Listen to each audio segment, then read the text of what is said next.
நகைக்கடையில் சுத்தம் செய்வது போல நடித்து சுத்தமான தங்கம் மற்றும் வைர நகைகளை திருடிவிட்டு அதற்கு பதிலாக போலி நகைகளை வைத்த பெண் ஊழியர் சென்னையில் கைது செய்யப்பட்டு உள்ளார். சென்னை தியாகராயர் நகர் பகுதியைச் சேர்ந்தவர் சுரேஷ் ஜெயின். இவர் அங்கு சொந்தமாக நகைக்கடை வைத்து நடத்தி வருகிறார்.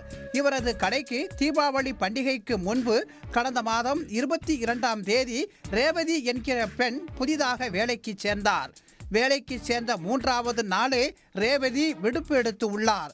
மறுநாள் பணிக்கு வந்த அவரிடம் எதற்காக விடுப்பு எடுத்தீர்கள் என கேட்டதற்கு தனது தாய்க்கு உடம்புக்கு சரியில்லை என காரணம் கூறியுள்ளார். மீண்டும் இதேபோல் பணிக்கு 2-3 நாட்கள் வருவது, நடுவில் விடுப்பு எடுப்பதை ரேவதி வழக்கமாக்கி கொண்டார்.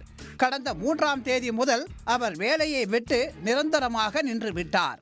அதன்பின் அந்த கடைக்கு சென்ற வாடிக்கையாளர் ஒருவர் ஒரு குறிப்பிட்ட மோதிரத்தை எடுத்து பார்த்து உள்ளார். வித்தியாசமாக இருந்ததால் அதை வாங்க முன்வந்தார். அவருக்கு மோதிரத்தை விற்பதற்கு முன்பாக அதன் தரத்தை பணியாளர்கள் சோதித்தனர். அப்போது அது போலி என தெரிய வந்தது. அது குறித்து கடை உரிமையாளர் சுரேஷ் ஜெயினுக்கு தகவல் தெரிவிக்கப்பட்டது.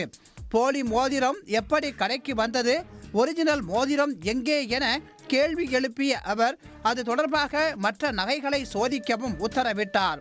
அப்போது கடையில் இருந்த நகைகளில் 6 லட்சம் ரூபாய் மதிப்பிலான தங்கம் மற்றும் வைர நகைகள் போலியானது என்பது அறிந்து அதிர்ச்சி அடைந்தனர். அது தொடர்பாக கடையில் இருந்த CCTV காட்சிகளை ஆய்வு செய்தனர். அப்போது கடந்த 3ஆம் தேதியில் இருந்து பணிக்கு வராத ரேவதி கடையில் உள்ள நகைகளை அதன் அருகில் சென்று சுத்தம் செய்வது போன்ற காட்சி பதிவாகி இருந்தது. அவர் நகைகள் வைக்கப்பட்டு இருக்கும் இடத்தை சுத்தம் செய்வது போல நடித்து தங்கம் மற்றும் வைர நகைகளை எடுத்துவிட்டு அதற்கு பதிலாக தாம் தயார் செய்து கொண்டு வந்த போலி நகைகளை வைத்தது உறுதியானது.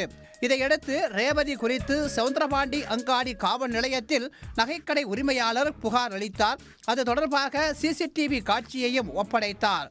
அதன் பின் மீண்டும் காவல் நிலையம் சென்று 2 லட்சம் ரூபாய் மதிப்பிலான நகையை காணவில்லை என 2வது முறையாகவும் சுரேஷ் ஜெயின் புகார் அளித்தார். அதன் பேரில் போலீசார் வழக்கு பதிவு செய்து விசாரணை நடத்தினர். ரேவதி பணியில் சேர்ந்தபோது கொடுத்த முகவரிக்கு சென்று விசாரித்தனர். சென்னை வியாசர்பாடி சர்மா நகர் 16வது தெருவுக்கு சென்றபோது அங்கு அவர் 6 மாதங்கள் மட்டுமே வசித்ததும் வாடகையை முறையாக தராததால் அங்கிருந்து வெளியேற்றப்பட்டதும் தெரிய வந்தது. அதைத் தொடர்ந்து MKP நகர் 4வது தெருவுக்கு சென்றபோது அங்கு 4 மாதங்கள் மட்டுமே வசித்துவிட்டு வேறு இடத்துக்கு சென்று விட்டதாக அங்கிருந்தவர்கள் கூறினர். அதனால் ரேவதியை கண்டுபிடிப்பது போலீசுக்கு சவாலாக இருந்தது. தொடர் விசாரணையில் ரேவதி அவருக்கு நெருக்கமான இளைஞர் ஒருவரிடம் அடிக்கடி வாட்ஸ்அப் காலில் பேசுவது தெரிய வந்தது. சதீஷ் என அடையாளம் காணப்பட்ட அந்த இளைஞர் உதவியுடன் ரேவதி இருக்கும் இடத்தை அடையாளம் கண்ட போலீசார் அவரை சுற்றி வளைத்து பிடித்து விசாரணை நடத்தினர். திருமணமாகி கணவரை பிரிந்த அவர் ஆடம்பரமான வாழ்க்கைக்கு ஆசைப்பட்டு திருட்டில் ஈடுபட்டது தெரிய வந்தது. நகைக்கடையில் வேலைக்கு சேர்ந்ததும் அங்குள்ள அசல் நகையை திருடிவிட்டு அதேபோன்று கவரிங் நகைகளை வைத்துவிட்டால் யாருக்கும் தெரியாது என கருதி அது போன்ற செயலில் ஈடுபட்டதாகவும் பலமுறை நகையை திருடியதால் மாட்டிக்கொள்வோம் என கருதி வேலைக்கு செல்லாமல் நின்றுவிட்டதாகவும் வாக்குமூலம் அளித்தார். கடையில் திருடிய நகைகளை எங்கே என கேட்டதற்கு தனியார் வங்கியில் அடகு வைத்ததாகவும் நெருங்கி பழகிய சதீஷுக்கு பணம் கொடுத்ததாகவும் கூறினார். அதன்படி சதீஷிடம் இருந்து 20,000 ரூபாயை போலீசார் மீட்டனர்.